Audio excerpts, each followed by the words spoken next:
Baiklah, saya Teguh Rianto. Saya akan menjelaskan tentang dalil-dalil dan hadis tentang teori produksi dalam Islam.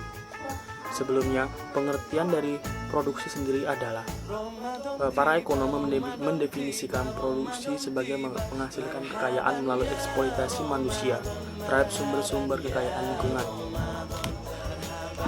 Bila diartikan secara konvensional, produksi adalah proses menghasilkan atau menambah nilai guna suatu barang atau jasa dengan menggunakan sumber daya yang ada.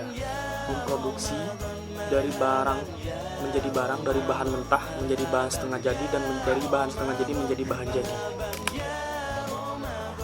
Kemudian, menurut konsep produksi dalam Islam adalah konsep produksi menurut Al-Quran dan hadis. Dan ini sangat erat sekali hubungannya dengan sistem ekonomi Islam, yaitu kumpulan dasar-dasar ekonomi yang disimpulkan Al-Quran dan hadis. Berikut definisi produksi menurut ekonomi Muslim. Satu, yaitu adalah menurut Kaf, mendefinisikan kegiatan produksi dalam Islam sebagai usaha manusia untuk memperbaiki tidak hanya kondisi visi materialnya, tetapi juga moralitas sebagai sarana untuk mencapai tujuan hidup sebagaimana yang telah digariskan dalam agama, yaitu kebahagiaan dunia dan akhirat.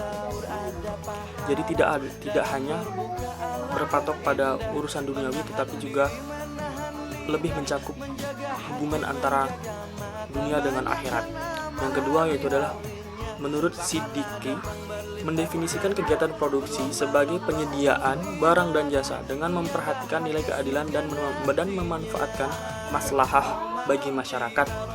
Dalam pandangannya, sepanjang produsen telah bertindak adil dan telah membawa kebijakan dan telah membawa kebajikan bagi masyarakat, maka ia telah bertindak secara islami. Sedangkan terdapat pula pandangan produksi dalam Al-Quran dan hadis sebagaimana Allah berfirman dalam Quran surah Al-Anbiya ayat 80. Dan telah kami ajarkan kepada Daud membuat baju besi untuk kamu, guna memelihara kamu dalam peperanganmu. Maka hendaklah kamu bersyukur kepada Allah. Dan pula terdapat hadis yang membahas teori produksi, yaitu seorang di antara kamu mengambil tali dan pergi ke gunung untuk mengambil kayu bakar, lalu dipikulnya pada punggungnya, dan selanjutnya dijualnya, serta dengan cara ini ia bisa menghidupkan dirinya, adalah lebih baik daripada ia meminta-minta kepada manusia. Kadang ia diberi dan kadang tidak diberi. Hadis riwayat Ahmad, Bukhari, dan Ibnu Majah. Rasulullah memberikan arahan mengenai prinsip-prinsip produksi sebagai berikut. 1.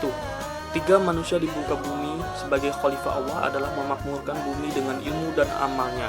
Allah menciptakan bumi dan langit beserta segala apa yang ada di antara keduanya karena sifat Rahman dan Rahim-Nya kepada manusia. Karena sifat tersebut harus melandasi aktivitas manusia dalam pemanfaatan bumi dan langit serta segala isinya. Islam selalu mendorong kemajuan di bidang produksi. Menurut Yusuf Qaradawi, Islam membuka lebar penggunaan metode ilmiah yang didasarkan kepada penelitian.